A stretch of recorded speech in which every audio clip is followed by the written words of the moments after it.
చల్లధర్మారెడ్డి కాంగ్రెస్ ప్రభుత్వంపై అనుచిత వ్యాఖ్యలు చేయడాన్ని ఖండిస్తున్నట్లు పరకాల పట్టణ పార్టీ అధ్యక్షుడు కొయ్యాడ శ్రీనివాస్ అన్నారు. చల్లధర్మారెడ్డి కాంగ్రెస్ ప్రభుత్వంపై అనుచిత వ్యాఖ్యలు చేయడాన్ని ఖండిస్తూ పరకాల ఎమ్మెల్యే రేవూరి ప్రకాష్ రెడ్డి ఆదేశాల మేరకు పరకాల పట్టణ పార్టీ అధ్యక్షుడు కొయ్యాడ శ్రీనివాస్ విలేకరుల సమావేశం ఏర్పాటు చేశారు. ఈ కార్యక్రమంలో పరకాల మాజీ ఎమ్మెల్యే ములుగురి భిక్షపతి, మండల అధ్యక్షుడు కట్కూరి దేవేందర్ రెడ్డి, సమన్వయ కమిటీ సభ్యులు, పరకాల మున్సిపాలిటీ కౌన్సిలర్లు, నాయకులు, కార్యకర్తలు తదితరులు పాల్గొన్నారు. నీ ప్రభుత్వం ఏం చేసింది అంటే నువ్వు సంవత్సరానికి నువ్వు చేసేటువంటి వచ్చే నిధులు ఎంత అంటే ఖర్చులకు పోను, బత్యాలకు పోను, జీతాలకు పోను, ప్రజా సంక్షేమ పథకాలు పోను, మిగిలేది 20 నుంచి 25 వేల కోట్లు మాత్రమే ఉంది.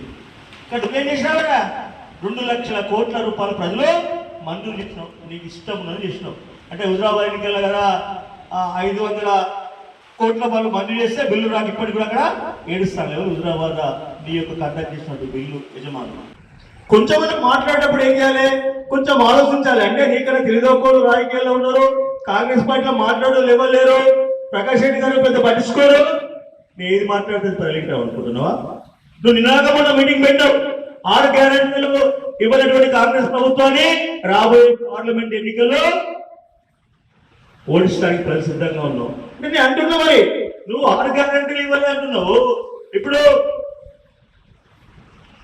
మహాలక్ష్మి స్కీమ్ ఎవరిచ్చిల్లో ఆర్టీసీలో చేయడానికి, 200 కరెంటు యూట్లను మాఫీ ఎవరిచ్చిళ్ళు, 500 గ్యాస్ ప్రైవేట్ ఎవరు ప్రకటించిండు, 10 లక్షల రూపాయల ఆరోగ్య సేవలు చేసి నిన్న నువ్వు 10 ఏళ్ల దుర్మార్గమైన పరిపాలన, 10 ఏళ్ల దుర్మార్గమైన తెలంగాణ ఉద్యోగంలో పనిచేసిన ప్రతి కార్యకర్త ఏమనుకున్నాడు, తెలంగాణ వస్తే మనసు మొత్తం ఆత్మలు పట్టబోతున్నారు, తెలంగాణ వస్తే నేను ఇల్లు కట్టుకుంటా అని చెప్పి 14 ఏళ్ళు న్యాయమని తిరిగిన కార్యకర్తలు చాలా మంది ఉన్నారు.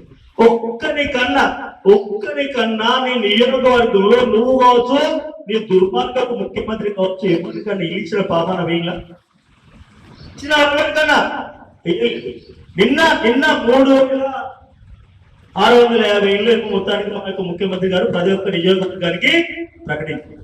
10 ఏళ్ళు పోరాటం చేసిన ఉద్యమకానికి ఒక్కడు కూడా ఒక ఇల్లు ప్రభుత్వం అంటే నీ ప్రభుత్వం ఎన్నికి ఇచ్చావా నిధులు? నీ లెక్క చెర్ల మట్టి పోసి రోడ్డు పోసి బిల్లు తీసుకొని 5 కోట్ల కూడా నీ ఆస్తిని 5,000 కోట్లకు పెంచడానికి అదే కేసీఆర్ కూడా ఏం చేసింది కదంటే, కాళేశ్వరం ప్రాజెక్టుకి ఇస్తే 1,40,000 పెడితే అలా 40,000 కోట్లకు లంచాలు వస్తాయి, అక్కడ ఎవ్వరు చూడు అని అటువంటి దానికి ఇచ్చిండు. ప్రజల అవసరానికి ఇచ్చిందా? ఇయ్యలేదు. డబ్బులు సంపాదించడమే లక్ష్యంగా నిధులు మీరు మళ్ళించినట్టు కదా మీది. ఇంకేం అంటున్నారు, డబ్బులు లేవట, బిల్లులు ఎప్పుడు చేస్తున్నారు, లేకపోతే మా ఇచ్చిన సాక్షి ఇచ్చిన పనులు ఎందుకు